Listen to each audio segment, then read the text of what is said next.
What I make you? Good? You're not good. You just know how to hide. Alright, man, you already know what it is. Jay Williams, Let's Life, and we're back. Happy Monday. Give y'all a second to get up in here, and then just get into some Q&A.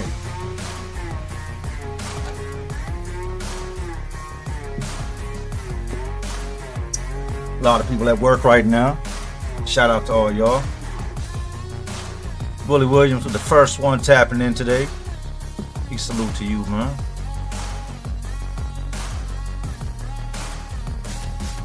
Diggs in the house. Young Wilson says aloha. Tim Carson. Wash my drawers, TX. Sound Q by the foot. My guy Ronnie in the house. Devontae, I don't know how to say last name, but you can go Devontae, Big A. There's a lot of people in here. Supernova, Gertrude Wilkinson, Ruben, Stay Awake T. What's up, my guy? Adam Chewy, DBDG, Bill P, Stacy, RJA got off early today. That's what's up. Ryan Tracy finally made it live at work. Good deal. Last morning, Jay. Morning. Randy West, checking it from Arkansas. Guadalupe. What up, Jay? Seen that picture of the inmate that makes blow up dolls in the cell? I've seen it. I haven't seen that. I've seen other parts made.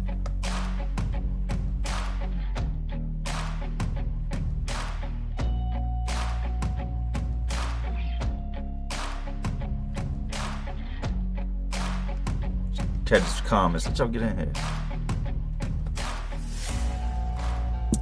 Said I'm at work. Can you possibly turn the volume up a little bit? Let me move a couple things.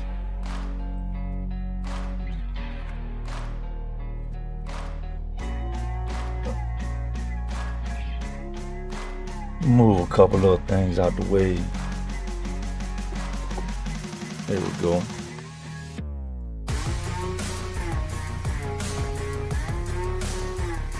Telltale said, what's the name of your theme song? I get that a lot. It was actually...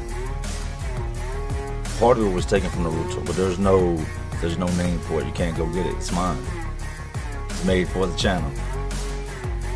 I did have the full version years and years ago, but then when I made the the opening, the intro, I used that clip, and somewhere along the line, the rest, like the whole thing got lost. So that's what we have.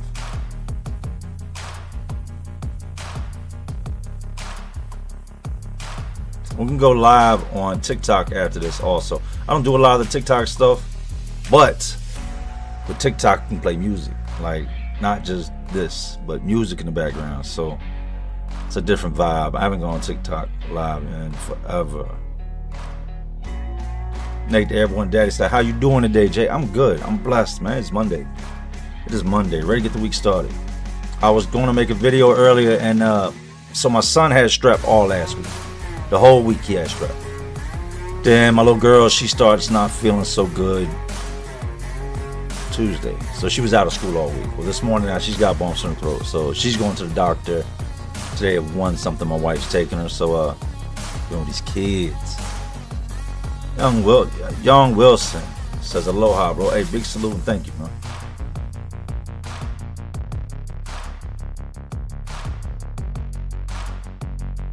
Devontae said it's pronounced Bisacer. Okay. Big salute, Diggs. Thank you.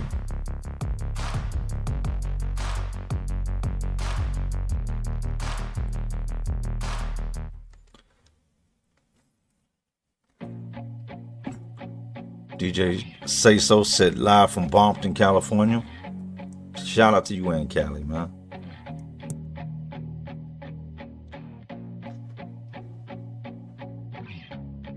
He said turn it up.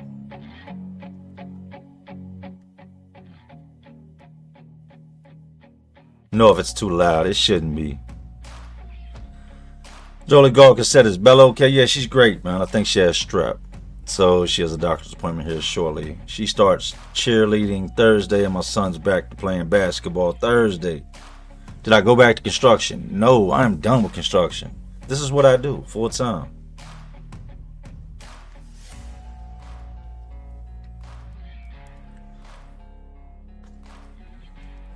Any interviews coming? Yes, I have a lot of interviews coming. I have a lot of interviews scheduled. A lot of guys I've talked to that most of y'all know. Cool thing with what I do is I've been doing this a long time. I'm going on 6 years now. So if you're in this game, you know me.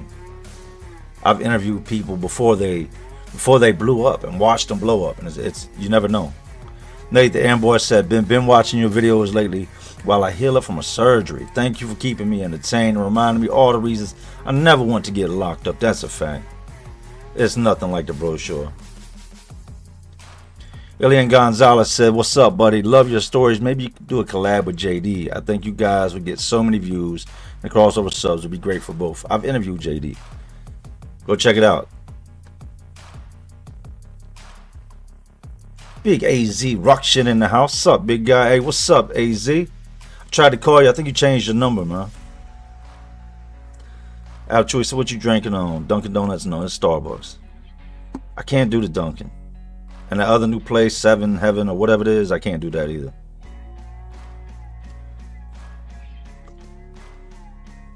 When's the next video dropping? Tomorrow. Supposed to drop today, but due to the fact of sick children, have to be in the house. You can't just run out and just... I record from the car. That's why all this is being set up. So I can't just dip out to the car and leave the kids in here unsupervised. So, new video tomorrow.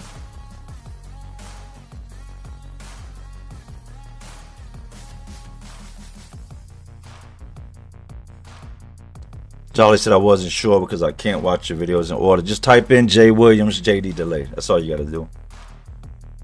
Control HQ said, my wife and I watch every day. Big salute to y'all, man. Thank you. DJ Say So. Since the tablets came to the pen, did the letters slow down? Yes. Mail is... I don't know if you've been locked up. Mail call was a big thing. When they used to call mail, like the guard would go to a table or she go cell to cell, whatever it may be. That was a big thing. They'd come in and they'd have stacks. I've seen them tote like boxes in with mail. Now they come in and the number one thing that gets passed out is like money slips, request forms, not mail. Nobody's writing. You do all your writing on the tablets. If you want to, nobody's going to put a letter in the mail when they could just jump on the computer or their phone real quick, type a message and send it to you instantly. And it comes through like in a, I guess like an email type thing, but the prison oversees it. So if it's, they'll shoot your letter down, they'll shoot pictures down for any little reason, but nah, you don't see much mail at all. Killian Titan, I recently got into flying RC planes. It made me think of a story you told of the guy flying airplanes outside the prison in the prison. You idiot. Raphael Galvin, did you ever think you would be where you are and how you are when you were younger? No. No, to be honest, let me chop the music. Let me do something a little different. To be honest, and it's gonna sound so cliche and just I didn't see living to be this old. It really wasn't in the cards, man. Not with the life I was living. But now, I think once I got out of prison, I pretty much saw myself being in a position better than I'd ever been. I just had so much drive and ambition, and I still do. But when I was young, nah, man, I didn't see me making it out the streets, to be honest. I knew that if I made it out the streets, I could do something good with life.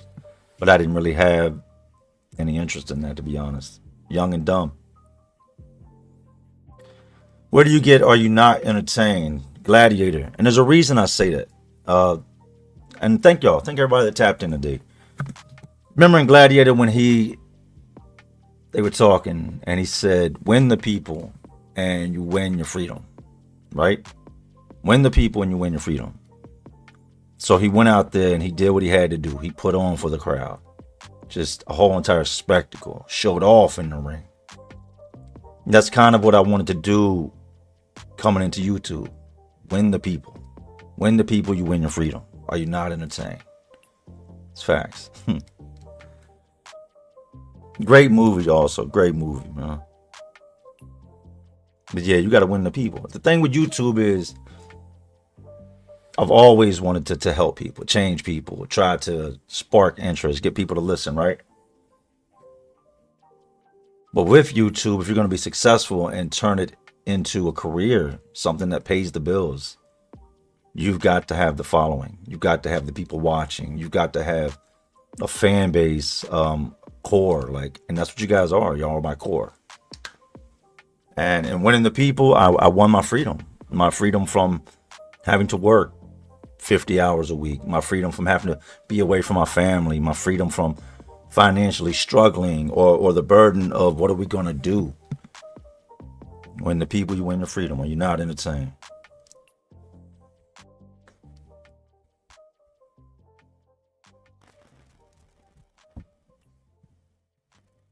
Obi the Big 11 said, yo, Jay, you kept me out of jail this weekend. I was about to do something I regret and heard your words. Thank you, brother. Hey, thank you. Thank you for listening. Trust me, whatever it wasn't worth it. Here it is Monday. You got through it and you're not locked up trying to get bond. You're not going in front of a judge this morning. Big grub mud in the house, man. Hope all is well, bro. Glad you've been in that algo tough. Absolutely. Thank you, man. Chris Beecham, is it considered snitching to tell on the administration? Yes. Any type of telling is telling, especially when you're locked up. It don't matter what it is. Telling is telling. The way guys look at it, telling him, you tell on me. You get your ass beat by the guard, you got to wear it. Guard spits in your face, you got to wear it. If you ain't gonna do nothing, shut up. Nobody care what you got to say. So yes, telling's telling. Big Zebby in the house, man. Y'all make sure y'all go subscribe to Zebby. What's good, my guy? We legal in VA? Yes. Yeah, that's a crazy name you got, homeboy. Yeah, hold on 1 second.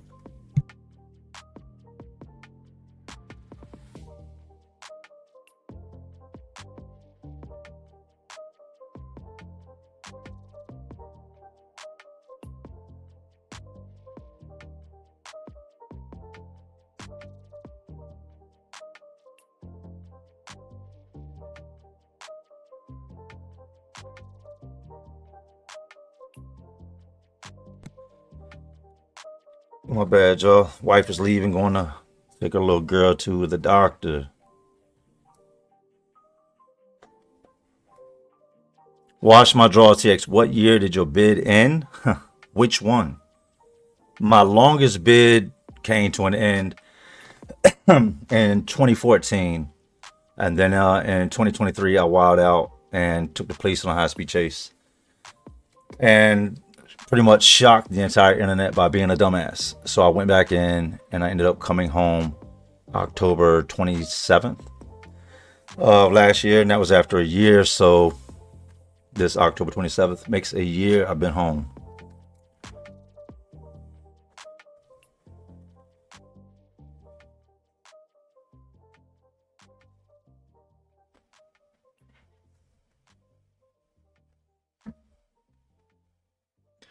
Gerard said, how do you cash app in lockdown? There's no phones, right? Well, there's phones. Don't get it twisted. There's phones.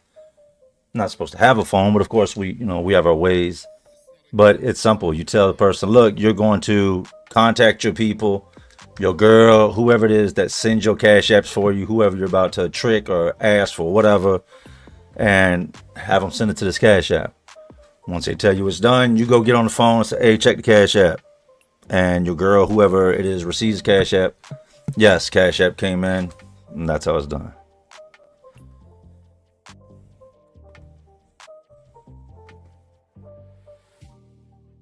And shout out to Banky Pound, man. It is his birthday today. Big Banky, man. Shout out to him. 33 years in prison.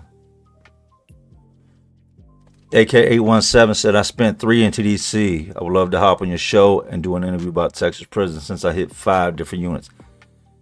You can either hit me at jletslivelife@gmail.com. All one straight word, no apostrophes, none of that. jletslivelife@gmail.com. And just put interview. My bad. That's actually my alert. So let me turn that down. People look at me like I'm crazy when I'm out in public and it goes off. That's what's up. Welcome home, AK. I don't know when you got out, but glad you made it out.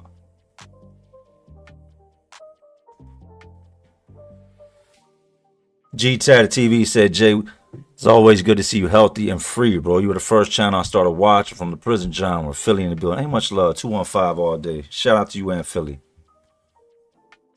KM78, your stories keep me on my square. Make sure I pay my taxes. Thanks for telling the truth about life behind those walls without glamorizing. Nothing to glamorize. It's your worst day every day. But thank you and salute. I like answering questions, man. How you like the second Gladiator? Some things need to be left alone. Gladiator should have been left alone. Wasn't a fan. And I think Denzel should have had a Gladiator role. I don't think he should have been some, you know, whatever they had him playing.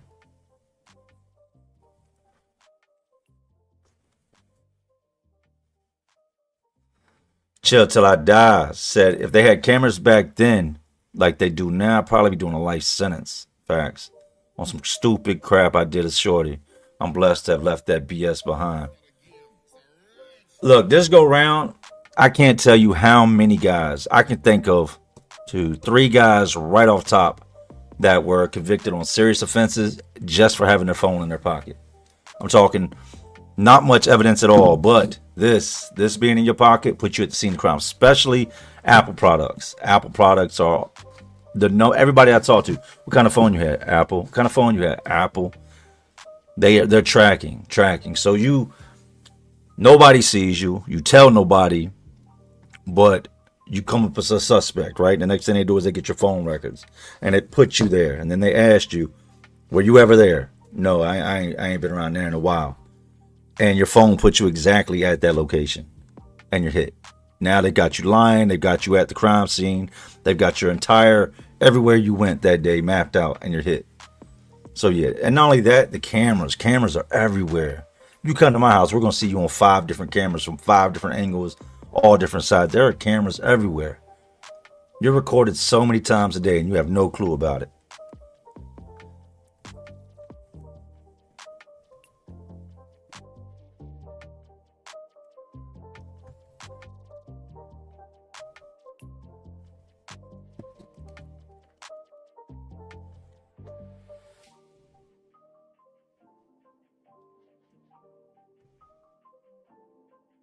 Patriotic too, but did you ever open up that tow and mechanic shop? No, they would not give me the license I needed here in the state of VA. No, I couldn't own a tow truck company because of my felons.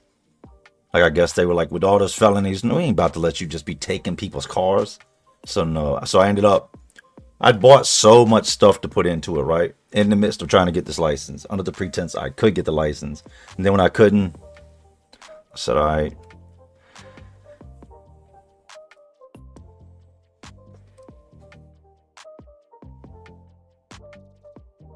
What's this vape? Some fruity. This is pineapple coconut.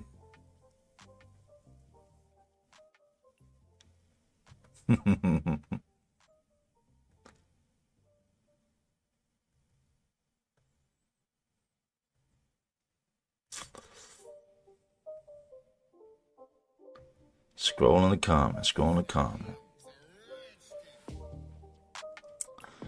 It's the worst ass whooping you took when you were a kid, and what did you do? I had a mouth. I was a small kid, and like a lot of small kids, I was just mouthy. And I had to have been like, I think I was like 7 or 8.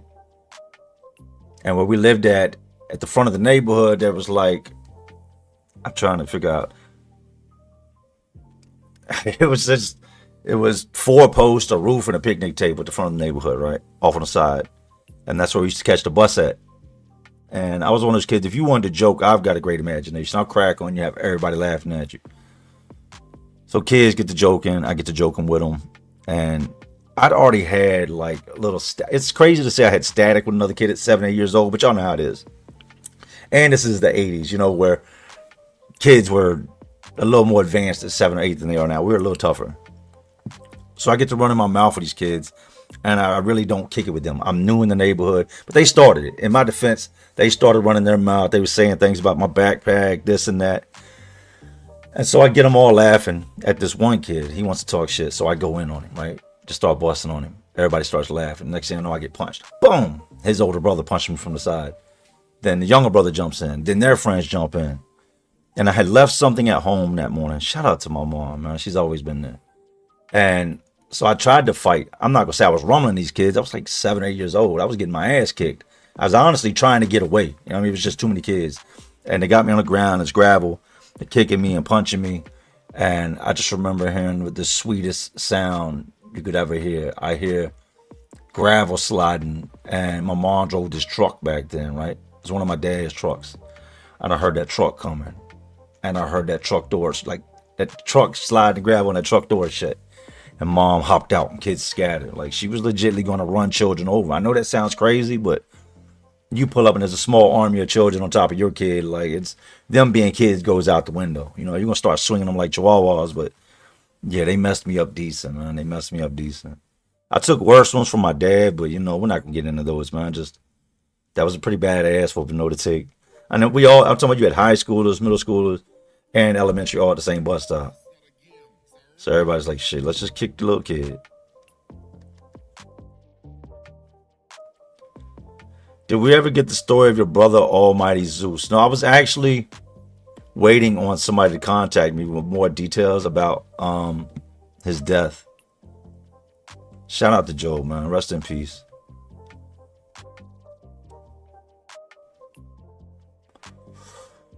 No one else to say, Jay, what would you tell your younger self now? And what do you say to Jay in the future? My younger self, they're not your friends. They're not your friends. Go work. and what do you say to Jay in the future? We made it.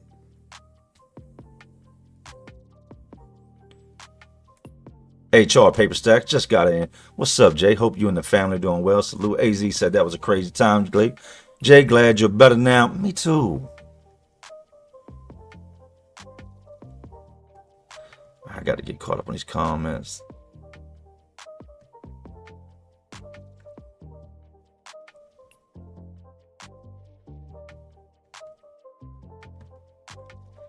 $230 people checking in on a Monday. Y'all make sure y'all hit that like button real quick.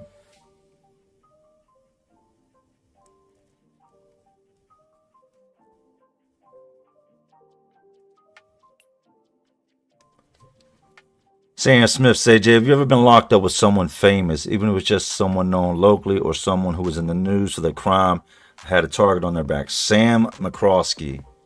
Did a little time with him. Look his story up. Psycho Sam is what they called him.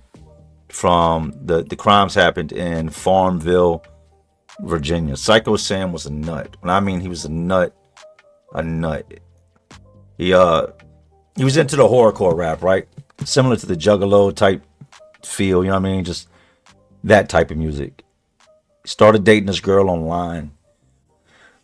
Goes to her house. He's from another state. And she decides to go to some horrorcore concert that lasted a couple days, right? And he was an up and coming, inspiring horrorcore rapper. So the parents take these girls and drop them off, her and her friend. He gets in the house and waits. And he gets a maul. You know what a maul is? You split wood with it. One side's sharp and the other's a wedge. And he hides. And the parents come in and bong, bong, takes them both out with the maul, right? Hides their bodies. It's a crazy ass story. You got to go look it up. Psycho Sam McCroskey. The two girls come back. Same thing.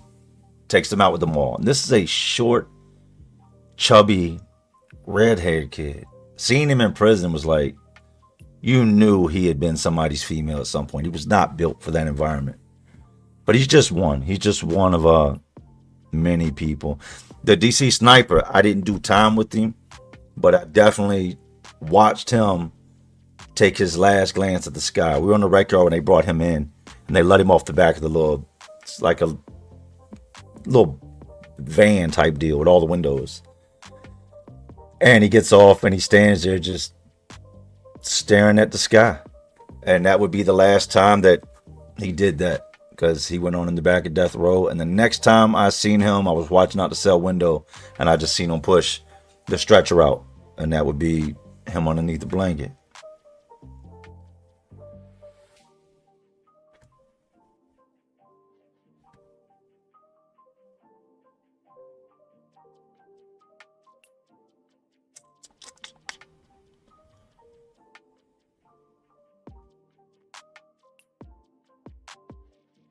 Proven Astrology. Thank you for all the content over the years, Jay.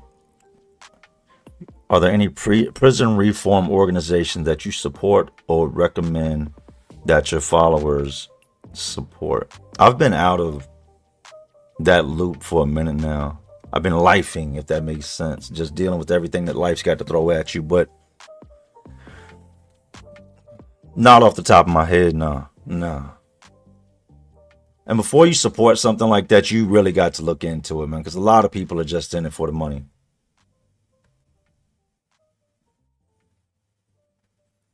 Maestro said, hey, Jay, just want to say thank you for all the videos over years. I'm a trucker and have watched you in just about every state. Glad you're doing well. Me too. Thank you, man. Salute.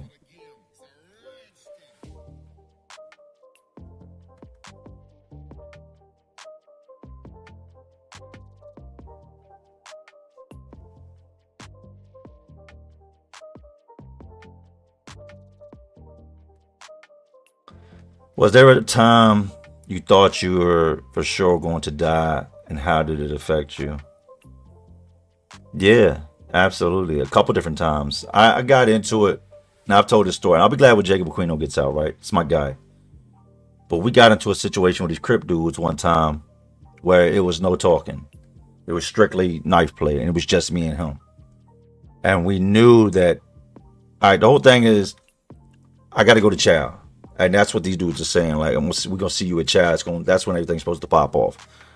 Now, I've got one or two options. These are the only options I've got. Go and deal with it, or don't go, check in, and that's not an option, right?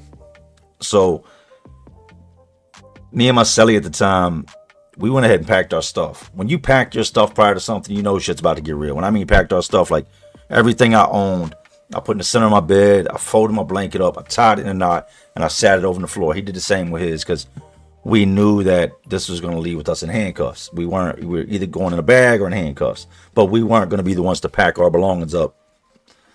So we go over there, and big ass knives, man, just big dumb ass, more intimidating than anything. Like, truth of the matter, the one he had was so heavy that it could have not been sharp, and you probably could have just bludgeoned somebody with it. But I remember the feeling of heading over there and knowing that it was a whole lot of dudes that had nothing good waiting for me, no intent other than stabbing me. That was the game plan, and my job was to stay alive. And so we're heading over there, and we're going into the chow hall. And I honestly think there was a dude named Blue, right? Crip dude named Blue. I tried to get Blue to come in the cell. Blue would not come in the cell, right? I was going to do what I had to do to Blue right then and there. You can't run from it. Prison's not the real world where you can just run your mouth and never come face to face with that person. In the moment that y'all have words or some type of conflict, this has got to be settled, because you're not going to both walk around here. I think Blue was the one that told the people that this shit was going to pop off in the chow hall and that we were headed over there with knives. Because as we're going in, they grab Jacob up. And shout out to Jacob again. 2027, he comes home. But they grab him up, and he's just got this massive ass knife on him. And I see them, pull the knife off him. Come here. And I take off from him. I run back to the building. I end up getting my knife off of me before they get to me, and went on an investigation. They couldn't prove anything. They didn't find no weapon on me. They caught him with a weapon. He got shipped to a Supermax.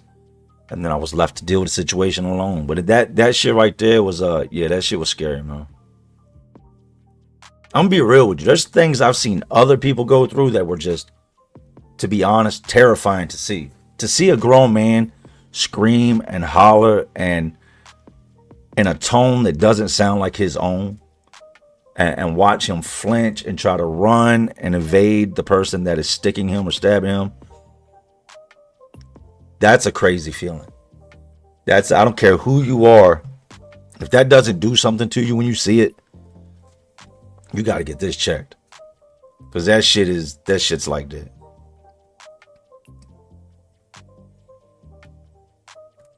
Did you get a DUI when you ran this last time? No. I wasn't all messed up when I took off from the cops. Like, and I don't even like to talk about it, right? Because it just promotes the wrong shit. But the getting messed up part of it took place once I eventually pulled over and I hopped out the car on them, and the standoff began. And that's why I didn't, because they saw me, they saw the change in me, I guess you could say.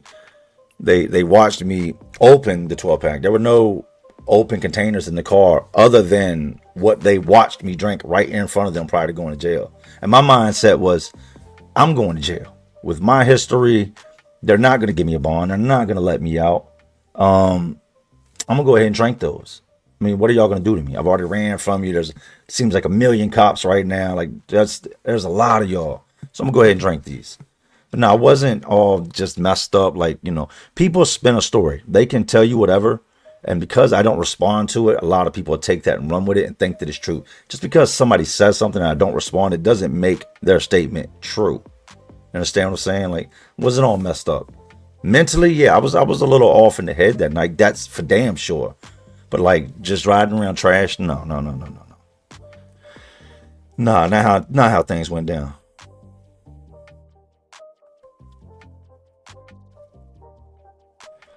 Officer Cucumber, you ever think you're gonna run out of stories? Here's the thing with storytelling and the art of storytelling that people don't understand. Every single day, I wouldn't say every day, but most days of your life, there's some type of a story. People just don't know how to tell it. In the act of just telling, a 5-minute story, there's so much more to it. Like, where were you? What you saw, smell, sights, things along your route. There's so much that goes into storytelling that stories constantly create themselves. What I do like doing is I like reacting. I like making content. And I think I'll do great with the true crime. That's what if you see behind me, I'm still waiting on stuff to come in. I've got a huge wraparound sectional that goes like literally around this back wall here that's white that I'm waiting on to come in. I've got other stuff that I'm waiting on to go on the wall. I've got all these horror pictures and all my horror decor. It's all put up. I'm not going back with that. I'm going more with the true crime podcast look, aesthetically pleasing. So, I mean, prison stories, I'm sure at some point, yeah. But if you've got a good memory and you can rack your brain, it shouldn't be that hard. And then there's the top 5s, top 10s, top 3s. There's so much you can do with it if you think outside the box.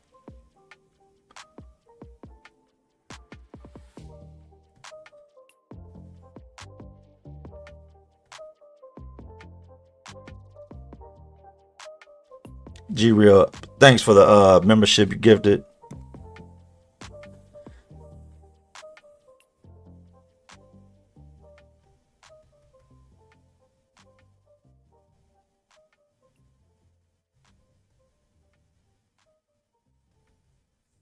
Gotta catch up on these comments.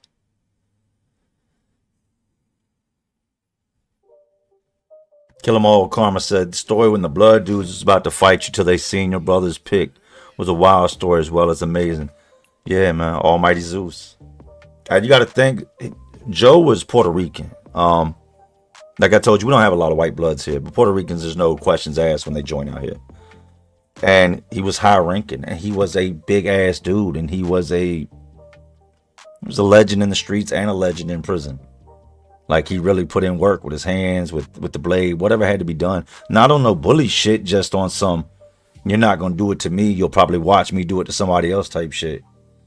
And he came home and just a whack ass situation, man. Said they found him in the car, and he'd been in the car, I want to say like 5 days in the middle of summer when they found him.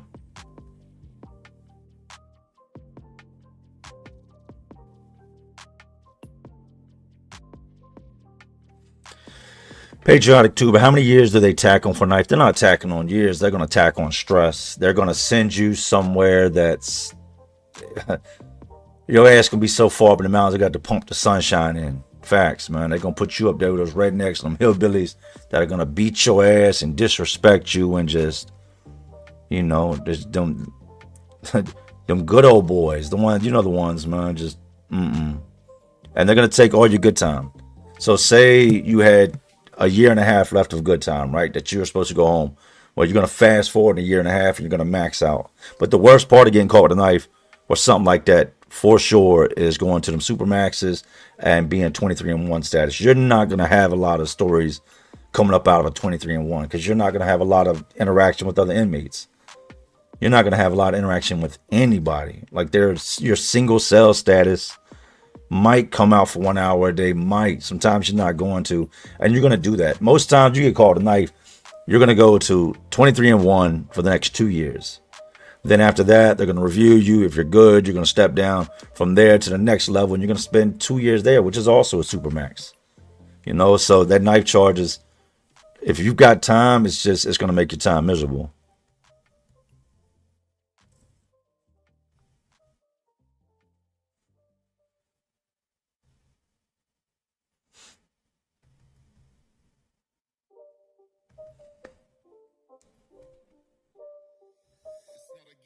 Radio was a wild story. That's a fact.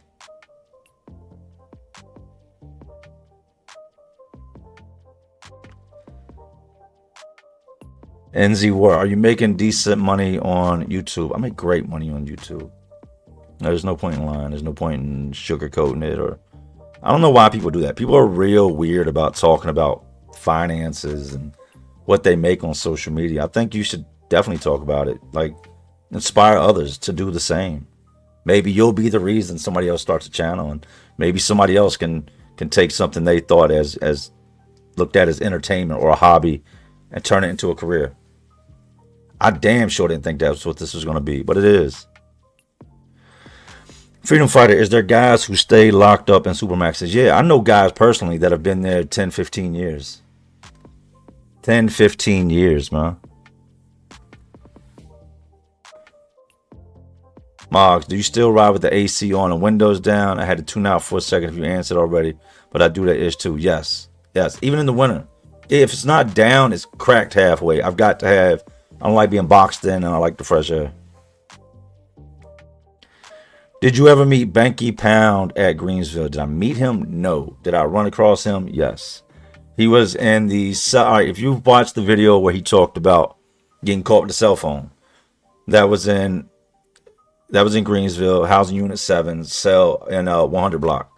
And I told you, I've got a crazy, crazy memory. This is just going to validate my memory, right? I was in cell 20. And this isn't what Banky's told me as far as his cell assignment. I remember the whole situation, even though I didn't know who Banky was. Banky was in cell 43. Tell me how I know that. I'm in cell 20, he's in 43. I watched him. He came in, and Banky moved like a convict. You could tell he was a convict. You know, not all quiet guys are scared. A lot of them convicts kind of stay themselves. What's up? A salute, and they keep it moving. Banky was one of them guys, kind of stayed themselves. You could tell he'd been around a while because dudes that were respected him. So that tells you he's put in work and he's known. You could tell he's been down a long time from the way he dressed, the way he carried himself. But I remember watching him get caught with the phone. Like I told you, I'm in 20, so I'm all the way in the back. He's in 43, so he's up above me and 2 cells over and all the way in the back corner, right where the staircase is. They tell us lock in one day, and we lock in. I'm standing, I'm looking out the door, and I see the lead investigator come in. Sergeants, lieutenants. This was back then, having a cell phone was a big ass deal. Like serious. They were so afraid of like breach security. Somebody's going to call somebody, have them drive a truck through the fence. But I remember watching him go up the staircase, and I couldn't see above me to his cell, you know what I mean? Because he's above me. So it would be like 10 minutes, and I seen the investigator walk down to the bottom of the stairs, and he had a bundle of socks, and he opened them up, and he pulled the phone out. Then I seen him bring Banky down the staircase in handcuffs, and up out of there he went. And that was the last time I ever seen Banky until YouTube. Next video dropping tomorrow. 30 Weather 916, man. I've been looking for you. Where have you been? Rob tried calling you and some more shit. Dirt, hit me on Instagram, man, at J Let's Live Life, or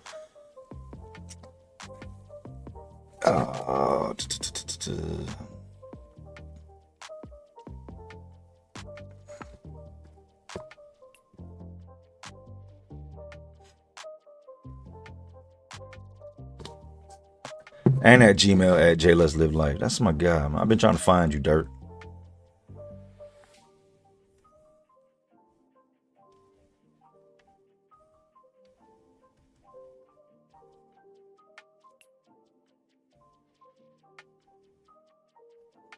Amanda Denny said, much love, Jay. Salute from a real one in Ohio. Hey, salute.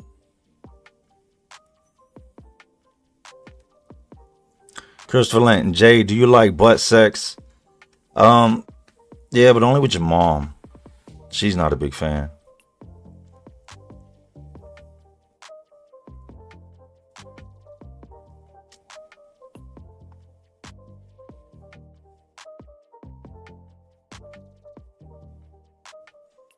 King Babylon, AJ over here. Dude talk his big bully story when he was locked up, how he ran with gang leaders, but looked him up. He a mo. How true that story sound? Ever hear dude talk?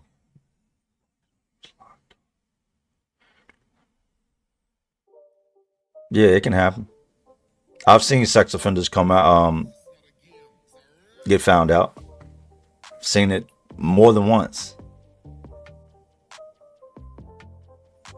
The Wells family, Jay, you and Bill Feasy should do a collab. Y'all prison stories. I love watching videos. I've collabed with Bill Feasy. Type in Jay Williams, Bill Feasy. It's my guy. Big C Bill. He.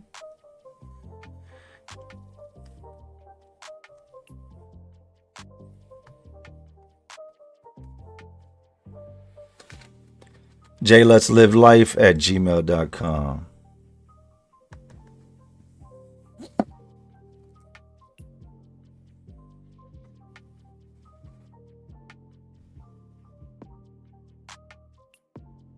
Yeah, there's some weird people. Salute from Arkansas.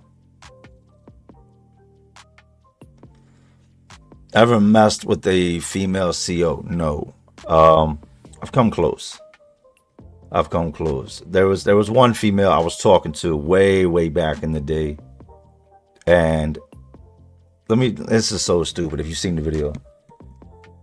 There was a dude on the other side, like in the pod next door, she was talking to as well, right? And I can't see who she talks to in that chuckhole. She's in one booth. There's a chuckhole on both sides, a pod on both sides.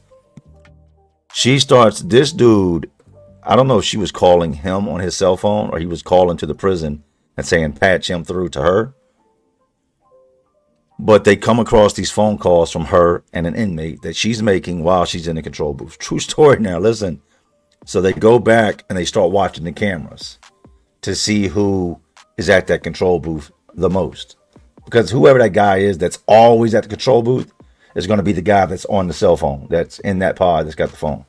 So they start watching the cameras. Now, we had made plans. Don't get it twisted. We were supposed to do this and do that. Everything was set up for when I was going to come out the cell. She's going to get me out. They intercept these phone calls. They start watching the videotapes and they see this dude on the other side and they see me. They pull us both out, lock us both up, put us both under investigation. So yeah, that messed the whole groove up.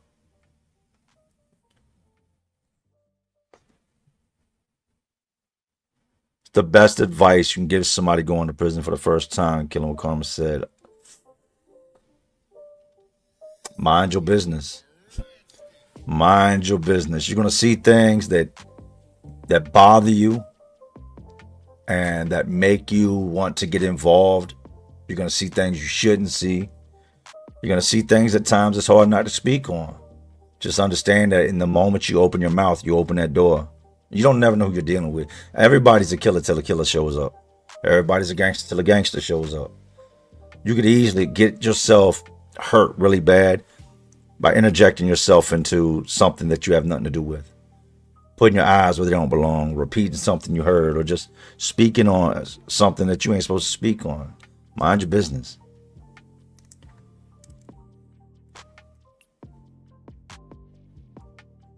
Y'all hit them likes real quick. Run them likes up, man. Run them likes up. I can't see. I don't even want to go look and see how many likes we got. Somebody tell me the likes we got. Y'all run the likes up. Margaret B. Traveler said, Jay, I'm an old Arab woman and I have followed you for a long time. I love a come up. And I am, or you, okay. Shout out and salute. Convention. Don't forget that counseling won't you? Hell no.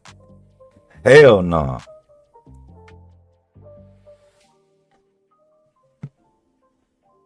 And she was so busted. Oh, disrespect. But she She was, to be going into an all men environment, right? Knowing that you're being looked at and you're being judged, you would think she'd have done better than that. And look, she had the worst. All she wanted to do in conversation was talk about her baby daddies and how they weren't paying child support, how they were struggling in the streets, how she was scrambling, and I know what she was doing. She was laying the foundation. She was letting me know, like, hey, I'm broke. You know what I mean? If you can make some money, hit me, you can hit me. That's what she was doing. And then I think it just got to a point where she was like, just hit me, you know, like, but yeah, who gave her a job? She damn sure ended up giving it up too. And I'm like, so it's free. Last time somebody gave you something for free. 20 years, Jody said, Jay, when you have one of the best channels all around the board. Hey, salute that.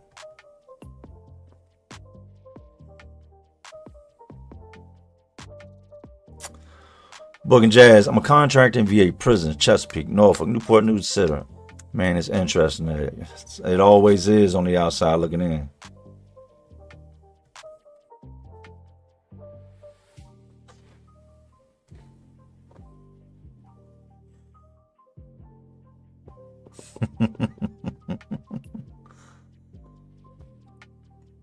Dirty said he took Drina inside last week. Where'd y'all go, in Folsom? Softball, you doing that again? But they were just asking about you, Mr. Feezy. They said, Jay, you need to do some content with Feezy. It's time for me and Feezy to link up again.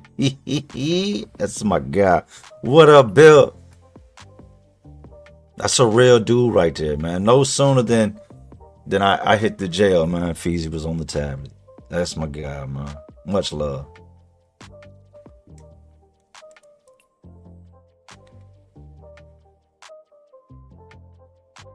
Parent clap back, Jay. Been with you a long time. To watch your evolution through success has been a beautiful thing. Thank you. And just evolution as a human. A lot of what y'all seen is just growth as a man, growth as a human. All right, Bill, hit me up a little bit later, man. They want to see it. I told him me and Bill done linked up. We're gonna start doing more together. That is generally my guy. He's one of them dudes. Me and Feezy talk. I don't even think we talk about YouTube. I don't think we really ever have. We just talk about life, man. King Babylon, play one of your videos. Round fam from Richmond told me you ain't lying. Richmond was wild when he was there. Richmond is still wild.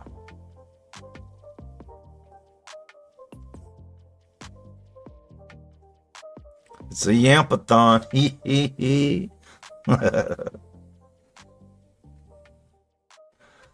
Let's swap the music up, man. It's time to get on my nerves.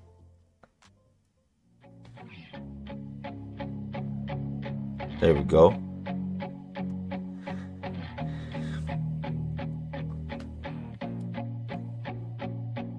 What the Feezy? I'm glad when the furniture comes in. The room's so empty. And it don't look like it. This is a big ass room. It just don't look like it.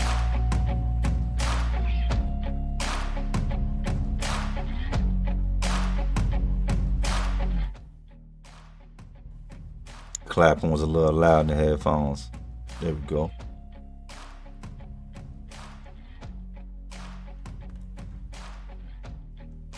Kill 'em all, karma. So when in doubt, lock in a sock. You better be careful. Don't let them get it from you. I've seen dudes get their weapons taken and used on them by guys that didn't have weapons. So when you swing it, the thing with the lock in a sock, when you swing it, if you do what you're supposed to with that first one, you pretty much got it from there. But if you don't connect solid with that first one and really ring somebody's bell, I've seen dudes swing them and lose them. I've seen one come out of a sock. I've seen one pop off of a belt. I've seen a lot of shit. But you better do it and do it right. And the scary thing, the average human thinks about something like this, right? The average human doesn't just bash another human in the head. They don't, because you're afraid of, like, damn, what if I hit him too hard? What if I crack his skull? What if he falls down and don't get up? You got to kind of let that mentality go. If y'all have taken it to the point that you got to crack somebody's head with a lock, you better swing and forget that that's a head. Swing like you're swinging at a tree.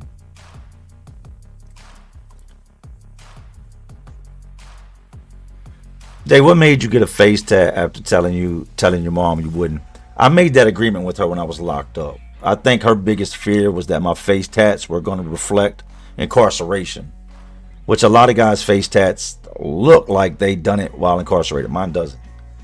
And I also told my wife when we got together, right? I got her name on the back of my neck, but I have so many tattoos. There's clouds going up the back of my neck, right? Not putting the clouds, but it's so many tattoos that you can't really see it. She's always said, like, man, you put that there so people couldn't see it. It's hidden in the clouds. So I told her a long time ago, I said, if we make it to the 10-year mark, I'll let you choose where you want to put it, right? And I've been itching to get a new tattoo anyway. I'm still going to do my head. For y'all that don't know, yes, I'm going to do my head. Always got a hat on. But I want to do the head tattoo to where it's got like, it looks like a hairline. It looks like I'm edged up. You know, a lot of negative shade and stuff like that. But for our 10-year, when we hit our 10-year, and y'all didn't know, but my anniversary, my 10-year anniversary is November 1st. That was a couple years back. Actually, this will be my 11th year anniversary this November 1st, a couple weeks. For our 10th, I went and I said, you're not going nowhere. That's just what it is. We're married. We're going to stay married. You know, you're my best friend aside from everything. So, been through it with me. You know, from living in the ghetto to the ups, the downs, everything that comes with this, man. And thank you. So I tatted her name.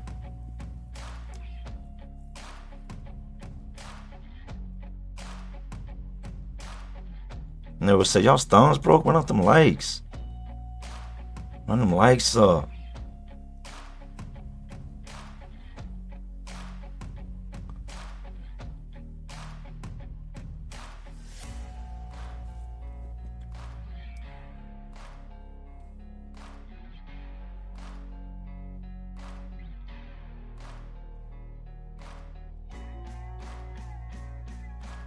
Ever been locked up with any Italian organized crime member, says Parent Clapback.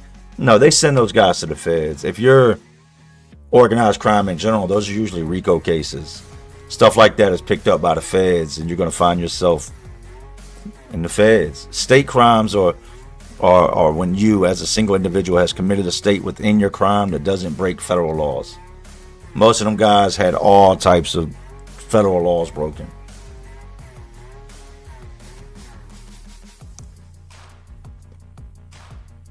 I was locked up. Let me take that back. I do take that back. I was locked up in the late 90s in Philly when Joey Merlino, if y'all remember the Italian dude, Joey Merlino out there, got into all that bullshit for the first time.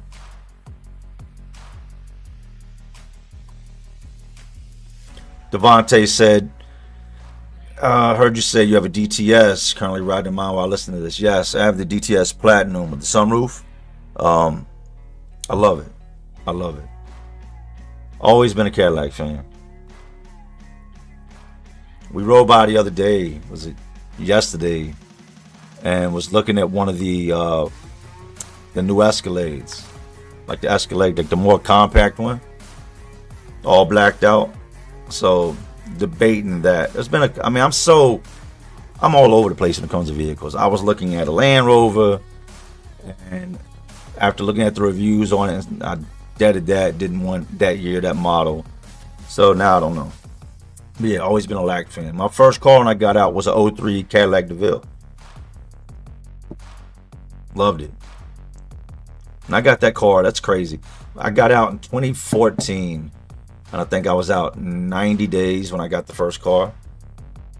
That car kept me pulled over. I mean, I'm talking about, I couldn't go nowhere. If it wasn't the tent getting me pulled over, it was just the overall look of the car. You know, it's all black, windows blacked out, big black rims on it. It just screamed, pull me over. So I ended up getting rid of it. Complex 8000, did you ever run into those police again that let you go after you beat the man with the window pole? I don't think so. But so much happened in that time. There's no telling. I don't remember running into those officers. And y'all talking about Troy McMahon, for y'all that don't know. My homeboy Frog, you'll see Frog in here sometimes in the comment section. Frog was with me for that situation when that whole thing took place. It was me and Frog that actually pulled the dude out the window. There was the pole laying outside, trash cans. And the girl, it was a girl named Kat that we were hanging out with. We were young, man. And the dude had taken advantage of her. And as soon as daylight broke, she broke up out of there and came to my house. And that was it. Threw the Thames on, down the block we go. We punished dude, man. We did dude dirty. And the cops pulled up to arrest us. She started crying. They started talking to her. She told them why we did what we did. And that's when the human side of the officer surfaced. Like, we were legitimately going to jail. Like, we tried malicious wounding to the 10th power. Dude was busted. Like, we smashed dude bad, left him in a pool of blood. And once they talked to her and they seen the pain and her telling them, this guy did this, this, and this to me last night against my will, they turned us around and took the cuffs off, man. Those are the type of cops we need. Jay, is federal prison worse than state prison? I don't know. I know we had a saying, right? When dudes would come in with all types of shit, like he's strapped like the feds, or this is sweet like the feds. But I think prison's bad in general. I think you have more freedom in the feds. I think you can do more in the feds.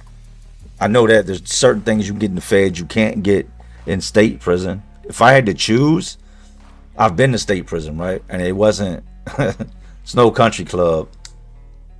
I don't know. You know, I can't speak on something I haven't been through.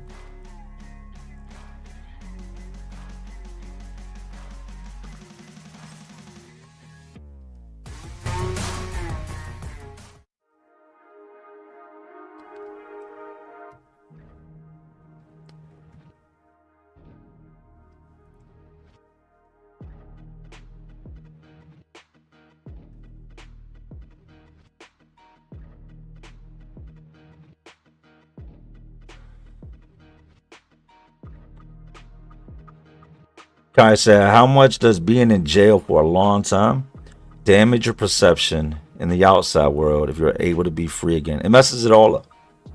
It messes it all up. I remember there's a lot of things you don't do when you're locked up, right? Space is another big thing people don't talk about. Like, you don't be all up on somebody.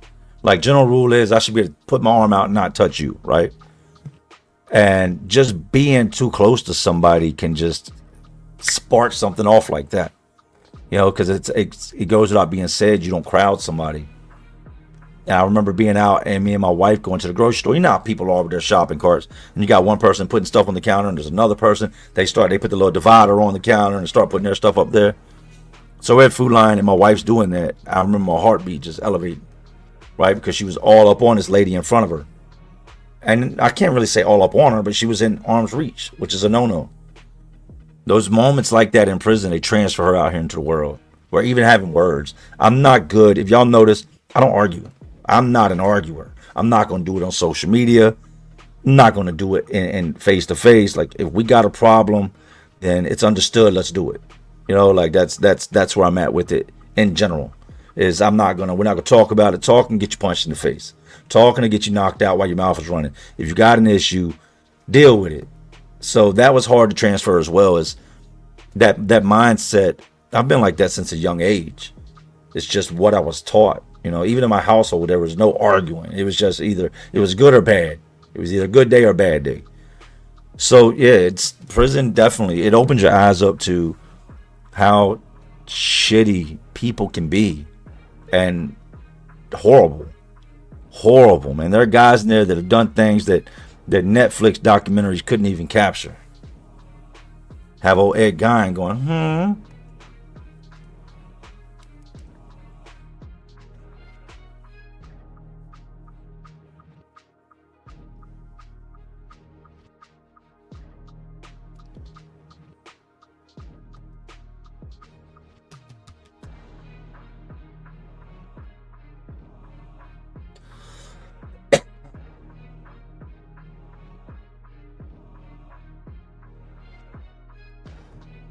Good question, man. How do you balance life and a YouTube career? It is hard.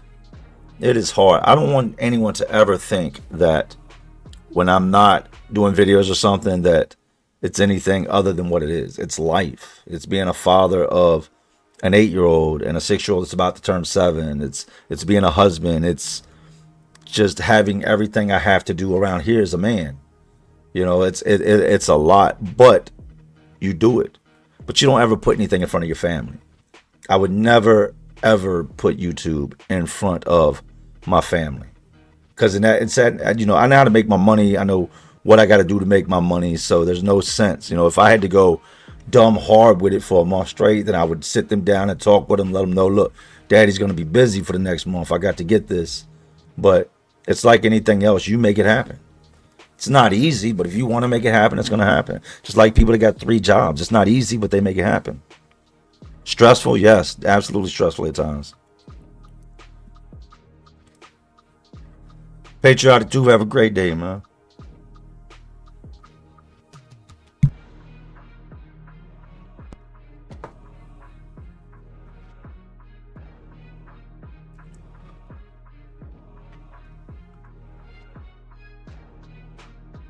John Anderson, were you on paper? I'm still on papers.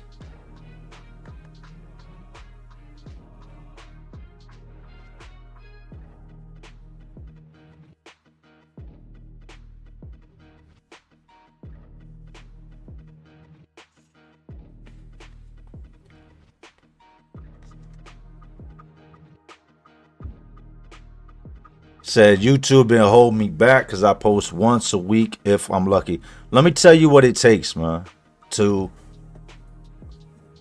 really be good at this. First of all, it's got to be something you're good at. You can get on here, and if you don't like your videos, this is what I've come to learn. If I don't like a video, then it's not going to perform well. If it doesn't sit up to my standards, then I know that others probably aren't going to like it either, right? But when I came onto YouTube, I made it my mission to just post, right? Let's see if I can see without these glasses for a little bit. You have got to treat this like a job. When I first came in, I was doing sometimes 5-6 videos a week, just pumping it. I was new to it. It was exciting. It was something I truly enjoyed. I had the time for it. I was a company owner. I was on the job sites all day. So I could get my guys started, right? And then I could fall back and make videos. That's why I have workers. I didn't have all those guys working so that I had to go do all the work. No, I hired them because I needed the help. And it also allowed me to do what I needed to do as a boss. So I'd handle the construction side of things at work and then slide off, and I'd have hours here and there to make videos, right? So that worked for me. With the algorithm, you've got to put the content out and to the point that the algorithm can't deny seeing you. Once the algorithm's like, damn, this dude's always here. He's dropping, 25, 30 videos a month. They're going to start pumping you. They're going to start pushing you. I remember having one person in a live stream. I remember dropping videos and there being 20 views and 5 comments. And then feeling like that was a great accomplishment. And then it going to 50 views, 100 views, 200 views. I remember having 500 subscribers and thinking, wow, that's so many people. That's a lot of people. Only to now be approaching 500,000. Like I said, if you want it to happen, it'll happen, but you got to make it happen. But not everybody can do this. Not everybody can get behind the camera or the microphone like I am right now and just talk and just entertain people and hold people's attention. It's not for everybody.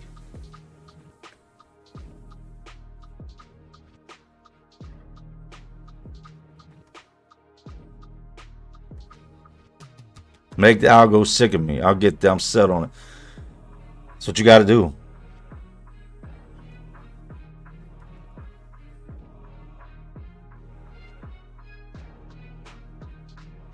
Thank you, Manny Denny. She said, I'm much more interested in the rise back up, and it's truly amazing to see your rise back up and to finally be able to look forward to those Jay Williams videos. But that's the problem with most people. Most people would rather watch a fall than a climb. Let's face it. People love a train wreck. They love just chaotic and just what's next and oh shit, did you hear this? People love drama. So when I got into trouble, I knew there was gonna be a lot of that. What I didn't expect is all the bullshit that I heard, all the stuff I heard made up about me. That's what I didn't expect. That shit. I knew there was gonna be trolls and that were gonna say things, but when shit started coming to surface of what was being said, it was just like, damn, really? Come on, man.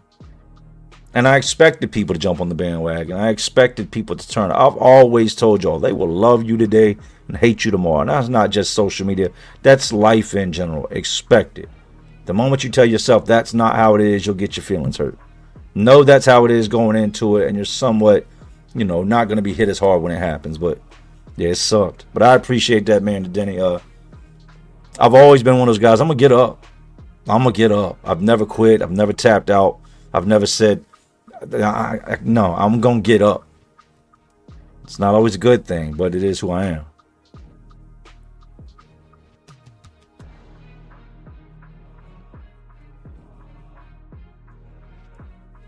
Sarah Torbe said, you are a natural storyteller. 5 minutes sat in the chair is enough for us to tune in.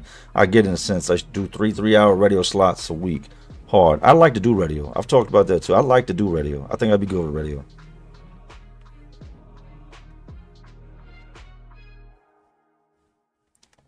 Kai said, how did you go to jail for as long as you did and still be a good family man after what you went through? Did you need therapy? Was your mental state okay after being incarcerated? I knew what I wanted to do, right? Prior to coming out. And I did it. Let me turn the music down some. I did it. I had to see my oldest son, right? Like really go through it. Really, really go through not having me. I seen the effect it had on him.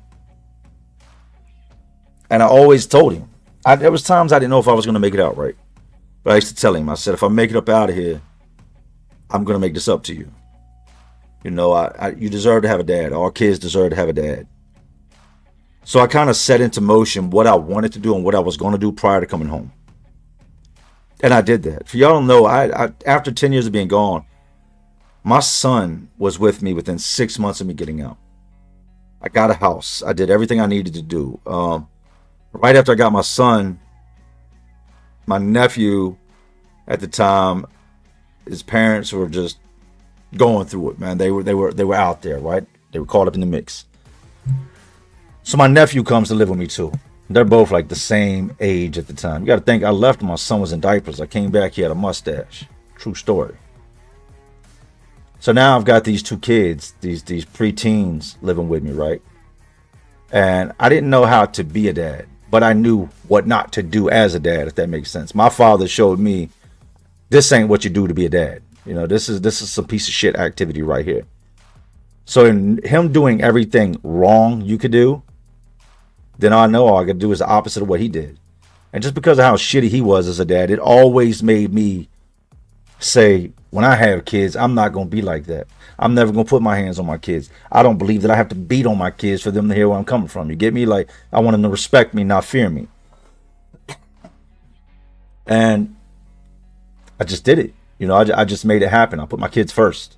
That's where a lot of guys mess up, is they get selfish after getting out, and they feel like they've missed so much, and they start going back to the things that were no good for them to begin with. I've told you it's crazy. The people that'll support you will be your mom, your dad, your brothers, your sisters, your aunts. And these are the people that truly care about you. They love you. They come see you. They answer the phone. Let's face it, it's usually family or a female sending you money while you're locked up, right? Guys will make all these promises, come out of prison, and run straight past the people that were there for them the entire time. The ones that really, really loved them, that held them down, get put to the back burner. They put them to the back burner and run straight towards the people that didn't give a shit about them. Dudes want to get back to the block and show everybody, look, I'm home again. But nobody on the block ever wrote you, picked up the phone, and sent you $1. And I've done it. I'm guilty of it. I've done it. But when I came out after 10 years, I said, no, I'm obviously not good at being a street dude because my ass stays locked up. So I can't be a good criminal. If I'm locked up every other month, I'm not good at this, right? And in my mind, I always felt like being locked up just came with it. It's part of the game, right? Like when you buy a car, you know you can get a flat tire. When you're a criminal, you know you're going to jail. So I just kind of always accepted it, but at the same time, thought that I was smarter than the police. Well, coming out after 10 years, it was like, I'm not running with these dudes no more, man. This time I didn't go back to the block. This time I went to my kid. This time, you know, full-time employment. This time, no hustling. This time, married. And then the beautiful thing is, after having my son for several years, in 2017, I had my youngest, my little boy. So I got to do what I never got to do with my first son. My oldest son was still with me at the time, right? And him and his brother are close, to say the least. But I felt like being a good dad. I don't feel like it could have fixed my childhood, but to me, it just kind of brought some good out of it, if that makes sense, man. Back to the comments.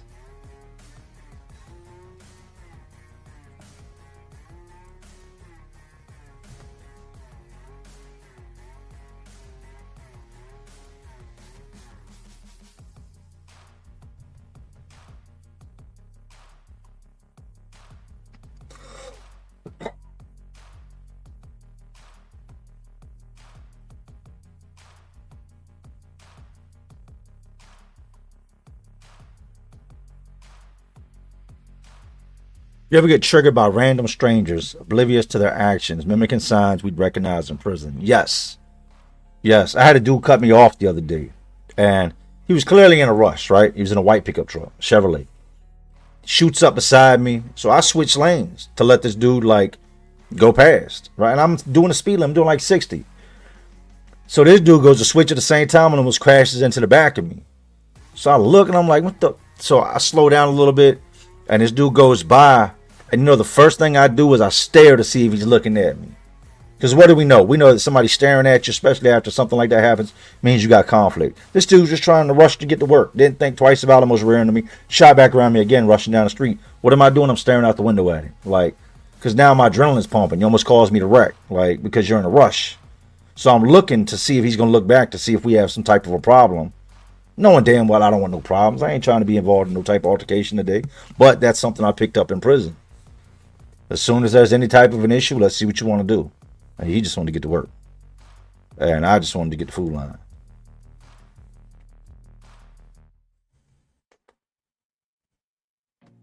Bo Stewart said, your story is proof that good things can come from bad experiences, bro. Much love, my friend. Hey, thank you. And that's a fact. Reverend Melvin Hammond said, hating happens when love and jealousy cross paths. Damn. Keep an eye on the haters and keep pushing positivity. You're a true inspiration. Salute. Thank you, Rev. Any updates from I'm a Little Bunny, says Janet. No, y'all talking about Hobbs. That was by far, and that was at the beginning of my bid. Hobbs was like a giant lumberjack. And the stories he used to tell in the hole were so just crazy. I remember him telling everybody he had the micro eggplant. He had the Vienna sausage. Said he had a stub. You told everybody when they asked about it, they was asking him. Mind you, this is a big ass burly man. Big burly man with mental issues.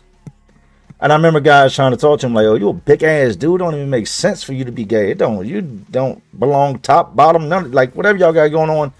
Right?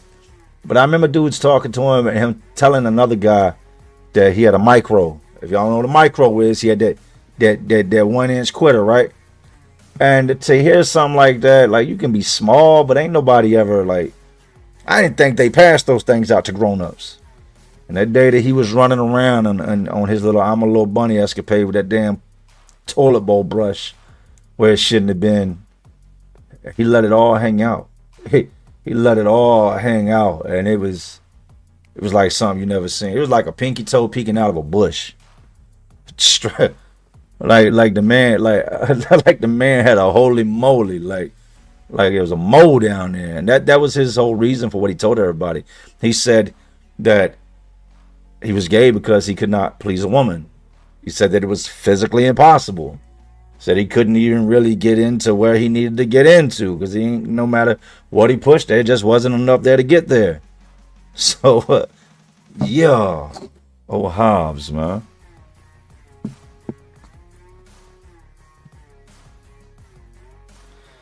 G Tatted Up TV, did any of the youngins listen to you this last bit when you tried to warn them ahead of time that it always ends bad? There was dudes I talked to. I had a couple different homeboys that on several occasions almost got to rumbling. Let me holler at you real quick, man. Come here.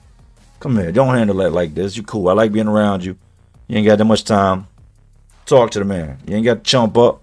Come to an understanding. If he ain't trying to hear you, then you rumble.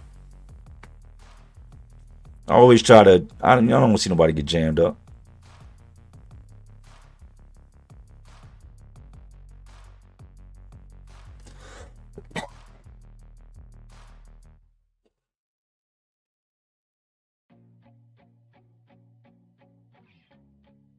Real life outdoors, you have lost an extreme amount of weight in over a year. Thank you. What do you attribute to your weight loss? You okay? I'm 200 pounds. Y'all don't, I'm not no small dude. I'm 200 pounds. I'm not a little dude. But I've tried to cut out late night eating. I try not to eat a lot during the day. You know, let my big meal be dinner. That's what I do. Don't nobody want to be uncomfortable in their own skin. And we do. We always put it off. But I've tried to cut back on the sodas, drink more water, and just not just constantly be shoveling shit in my face. Try to eat stuff that's cooked at home and not fast food.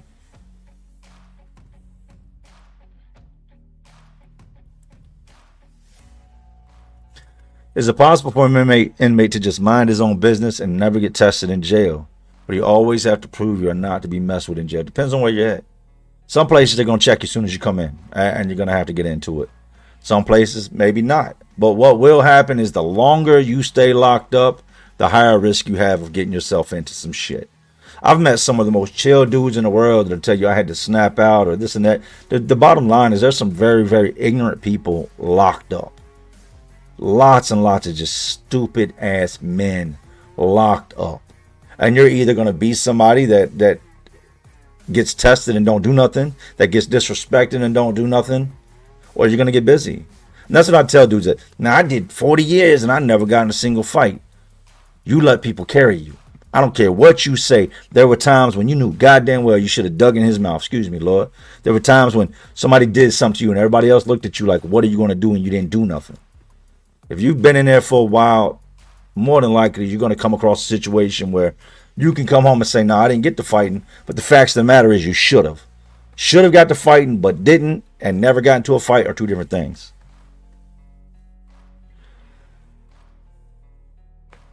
BB Slay, your outside of prison stories have always been good too, from when you were younger. Are you going to tell some of those? Yes. I had a crazy life outside of prison. I didn't get sent away so many times because I was just being a choir boy in the streets. I had a crazy life. I ran with a crazy circle of dudes, man. That sadly enough, the majority of them they're no longer here. Majority of my clique, the dudes I came up with, are now dead. You know, I've been out of prison, say about 2-3 years. And I had a guy working for me one time, and I started asking about people I hadn't seen in a long time. And hey, he's dead. Oh, she died. Oh, him too. And then it would be, there's still times where I'll think I'll see somebody, and I'll look and I go to say something and realize that that can't be them because that person's dead. Crazy life, man.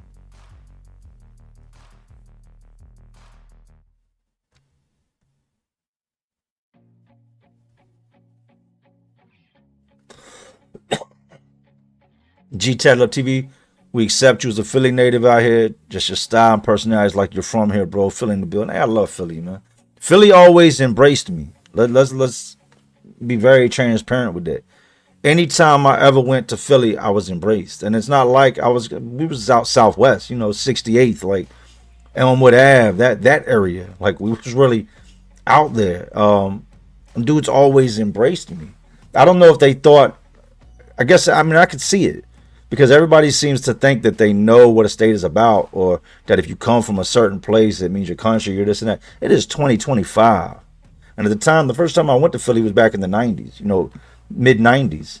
Now, from the moment I got there, I just fit in. The same thing they were doing there, mobbing up and down, going through the city, into this, into that. That's the shit I was into. But yeah, much love to Philly, man.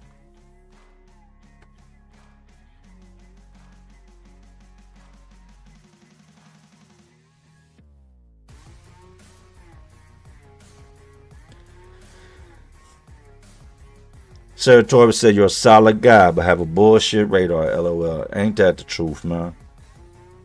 Have you met OT the real? No, but I like OT. I rock with OT's music, man. OT, look, this is crazy.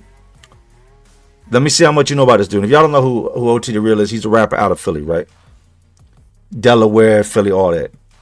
He's got an album called Sus and Bake, right? For y'all to know about OT. Sus and Bake. The guy, he's got Mike Baker in one of his videos talking about you young boys, keep your money in your pocket. When I was coming up, you get your shit taken. That's the guy that's the actual dude that OT the real has, that the album is named after, Sus and Bake, Michael Baker, that I caught my first robbery case with out Philly. That's the Michael Baker. If you go back and you watch, if you know the video I'm talking about, he's got him talking in one of the videos where he's like, what do he say? Hey, yo, my youngest from Southwest, so no joke. Something like that. I think that's the song where he's got Michael Baker in the beginning of it. But nah, the OT does it, man.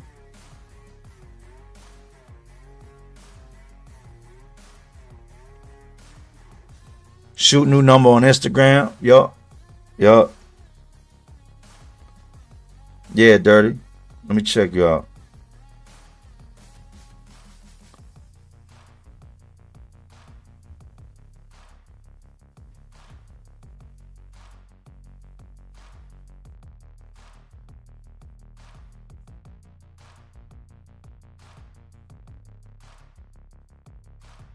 Yeah, if you shoot it over, just hit me up.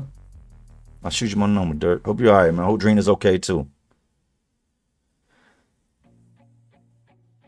When did it click in your head, says KHY, that you wanted more for your life, that you had a bigger purpose? Was it your kids? When I got tired. When it wasn't fun no more. When I started getting old. When I realized there was more to life. The pain will really do it. You don't usually learn something until, learn from something until it hurts you. And I lost a lot of people along the way. A lot of people I never got to say goodbye to. Watching yourself, there's a difference between going to jail or prison for a short amount of time and then going for a decade. Like, I transformed. I became a man, like a real man in prison. Some of my best years of life, I gave up most of my 20s and half my 30s. Straight, no break, no coming home. No, I was out for a little bit, went back. No, just straight. And after that, it was like, I got to just be normal, man. There's nothing wrong with being normal. 54th and Willow, okay. So if you've ever been locked up, then you've been through the Pine Box. And I think that's one of the shittiest jails there is, man. 55th is one of the shittiest jails there is. I tell people the toilets had barnacles in it. I done been in some rough jails, don't get it twisted. But 55th and Pine is like a holding before you go to the F or wherever you're going to go. Everybody goes to the F first. And I remember coming in this cell and looking at the toilet, and it was literally stuff coming out the top of the toilet into a pile that had dried. It was just, the smell alone was next level. But the fact that if you had to use the bathroom, that's where you had to go was crazy. It's crazy.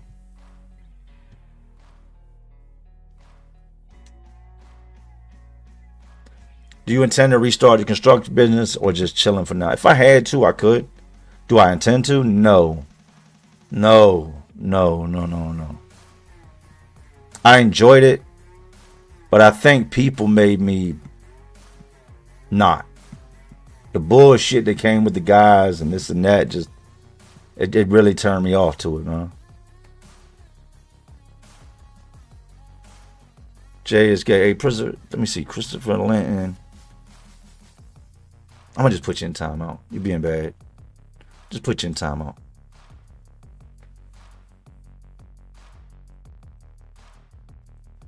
How's Mark Ezell doing? Mark is locked up.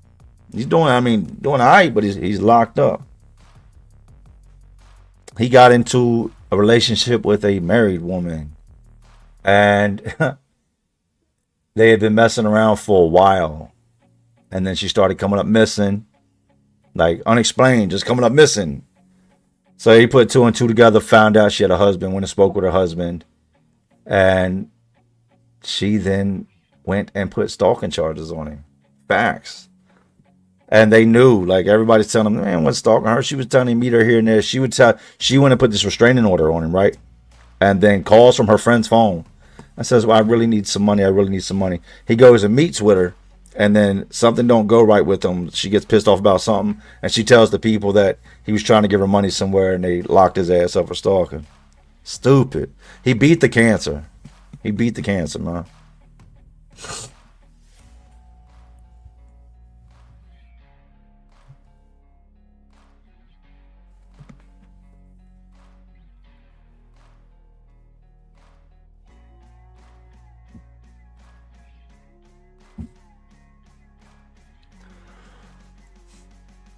Yeah, he gets out the 26th of this month.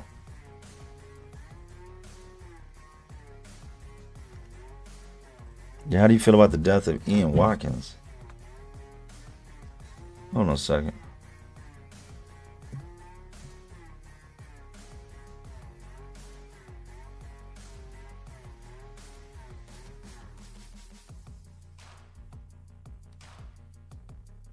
I didn't even notice it happened.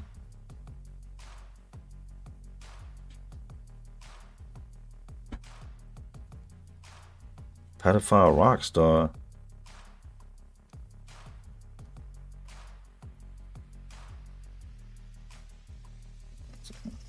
Oh, no. Good. Disgraced rock star was serving a 29-year sentence at HMP Wakefield for child offenses. Singer Ian Watkins has died after being attacked in jail, prison sources have confirmed.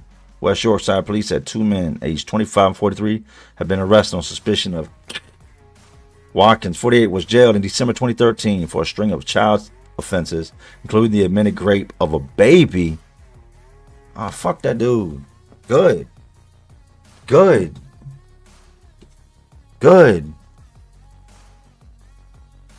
Wow.